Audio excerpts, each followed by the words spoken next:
Let's Talk Money. Welcome back. You're with us on Let's Talk Money, and this week it's the buy versus rent debate when it comes to housing and a house for self-use, your dream home. And it's a big debate that's been raging, almost 50-50 in the middle between the buy and the rent. But I think we have consensus on the panel that if it is one home for self-use, for self-security, then you can go ahead, but don't break the bank. That's the most important thing. So speaking of breaking the bank, Gulam, I have to ask you, the markets really recovered quite a bit, the real estate residential market in India last 2-3 years, right? Now, give us some sense of the key 4-5 metros. Where are things reaching or going beyond reach? Where is there still that window where you can find something reasonable and affordable? Well, you spoke about breaking the bank. I was wondering, stealing the bank is what it should be. Because the way things are heating up in a few of these markets, especially say Mumbai, a few of these South Mumbai markets and Gurgaon in NCR. In fact, to my amazement, the highest price growth has been seen in Bengaluru. I thought Bengaluru was one of the most affordable markets, but even that, last 3 years have been completely going bonkers. So the concern is that the price appreciation in last 2.5-3 years, and let's not forget that these 2.5-3 years, golden 2.5-3 years from the supply side have come after about a wait of almost about a decade.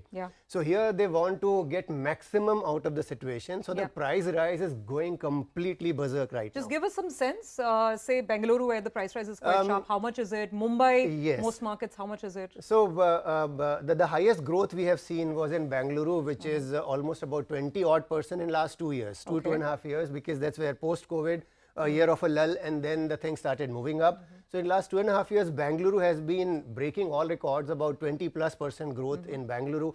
NCR and NCR also has been 15+%. Mumbai is 12-13%, is still lesser of the lot, but a few of these projects in Mumbai which are under arc lights are the ones where things have gone completely crazy. For the first time in India, we have seen a developer selling for more than 2 lakh rupees a square feet, first time. And while we were just about, looking at that and wondering what's happening, somebody else spoke about 250,000. So this is actually a kind of a rat race going on to see how best you can extract from a willing buyer. So I'm a little worried the way the prices have shot up. But these would be specific transactions in very niche markets, right? They would not be representative of an overall overheating. That's true, absolutely right. However, when the guy next door is selling for 200,000 rupees, you cannot sell for 100. You have a pressure to go as close to that number as possible, lest people start believing that something wrong with you if you are still holding on to your price of a lakh. So that's what it is, the peer pressure, I would say, which gets the whole price momentum coming across. But that's a lot to do with location as well. So as I said, most of the very marquee transactions are coming up in Worli Seaface, which is today the billionaires row of late last 2-3 years. It is the most talked about location in the country. But that said, for every Worli Seaface, you would still have places in Panvel or Vasai Virar where, and mind you, something very surprising, when you talk about affordable housing, which is below 50 lakh, would you believe that Mumbai sells maximum number of below 50 lakh apartments compared to all 8 cities? But that's true. Because we have lots of these locations which are suddenly getting connected because of good infrastructure. Trans-harbour, sea link, exactly, etc. Exactly. So people are finding options in slightly remote areas which are going to be well connected with the city. So overall, while there's a huge maddening rush to get the prices high, but at the same time, there are new locations coming up which will give you affordable housing also if you are a buyer. And if you're willing to stay a little far away from the center of the city. Very quickly, Gulam, so that's an overview of how capital prices are moving. What about rentals? In the Mumbai market, we know rentals have been going up last couple of years, ever since the COVID low. But in general, Hyderabad, Bengaluru, what's the general scene with rentals and the expectation? First, the rental value appreciation happened a lot in Bengaluru. Again, demand-supply scenario because a lot of those techies, the tech industry, headquartered in Bengaluru for that matter. So, huge number of jobs created in Bengaluru. So, you require huge rental housing there. And the demand-supply scenario, rent shot up in Bengaluru first. Mumbai, it was more because of the wave of redevelopment. Many of buildings were about to be broken. So all those who were living there suddenly will be out there locating, trying to search for a rental house for 2 years, 3 years or 5, as long as the redevelopment takes. So these are the two cities where rental yields have shot up a lot. And do you expect them to keep rising? Not really, you know, because there's a lot of even redevelopment that we're talking about. It's a lot of euphoria created artificially around it. I don't believe the kind of numbers that are floated around that so much of redevelopment of Mumbai is happening is not true the way numbers are talking about. But that said, there is already a stability here. Be it Bengaluru or even Mumbai, the rent growths have been saturating, and the other cities like Hyderabad, Chennai, etc. In any case, the rents were pretty well within the range. So rental yields, if that is a parameter that you have to look at, in case of Bengaluru, it is going upwards of 3.5 odd percent, whereas in Mumbai, it is closer to 2%. So it also talks volumes about the demand-supply scenario in these cities. The mismatch there. Got that point. So it gives us a good overview of both if you want to buy and also if you're renting, what can you expect going forward. Harsh, now let's come to the critical decision. If you've decided to buy that dream home, then what is the checklist like? What all do you need to think? Beyond obvious things like connectivity, etc., but to make sure that you're not getting caught in any kind of a trap. So one is, of course, you need to see all the approvals that the project has. If you're buying something under construction, you have RERA's website now where all the project related details have been uploaded. So you should do that basic due diligence wherein you will go and check whether the project is approved, plans are approved, what is the progress, who's the ownership, etc.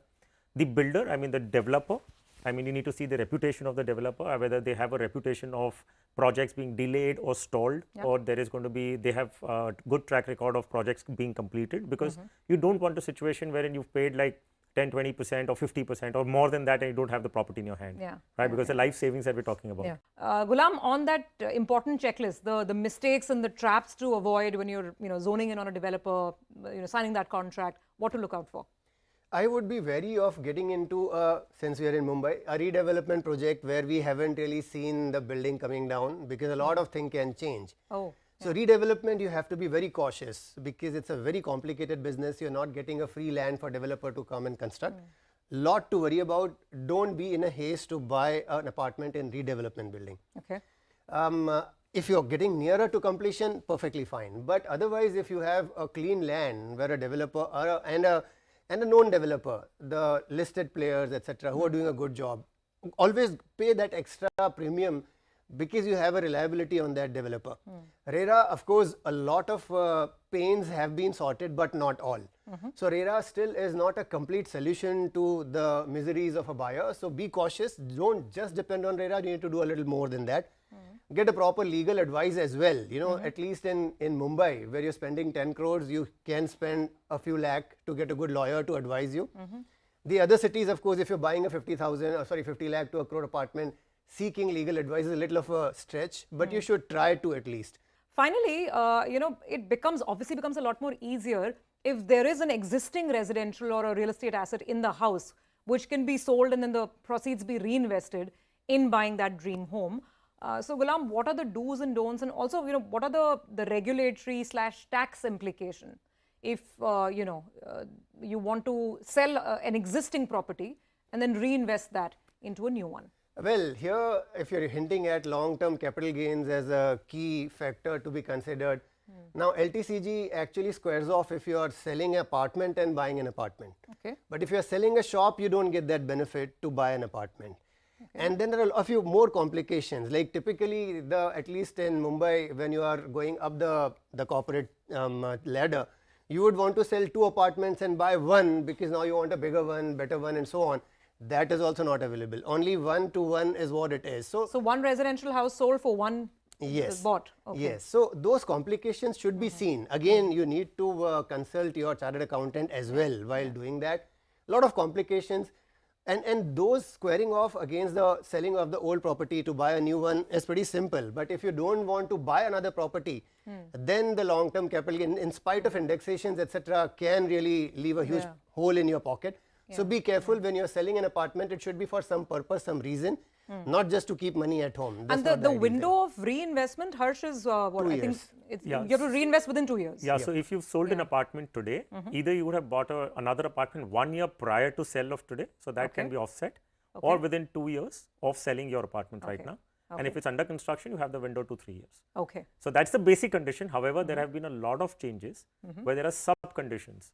As you know, one apartment can be used for another apartment or not. Then you already, if you're owning 1 or 2 apartments already, and then you're selling one and buying another one, maybe that's not allowed. So I think Best to to check. go into the sub conditions and clauses, because there's again a 10 crore cap on it. Yes. Then there is one deadline. I mean, I think it's July 23 that if you bought an apartment before that, indexation is allowed.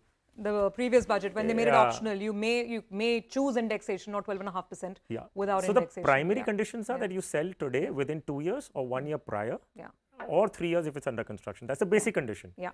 Other than that, if whether you're eligible or not will depend upon a lot of sub conditions, which it's best to check with a tax expert. Okay, absolutely. I think this has been a very helpful conversation, gentlemen. Thanks very much. There's no straight answer, but I think the answer, like we said, is that if it is a house for self-use, and if your heart is set on it and you're doing your math and your financial planning properly, then maybe it's not a bad decision at all to go in and buy that dream home. Thank you so much for joining in and shining the light on this very, very emotional subject, shall I say. Thanks for joining in. Well, viewers, hopefully you found this conversation useful. Keep sending us your feedback, comments and queries. We'll see you again another time, another theme next week.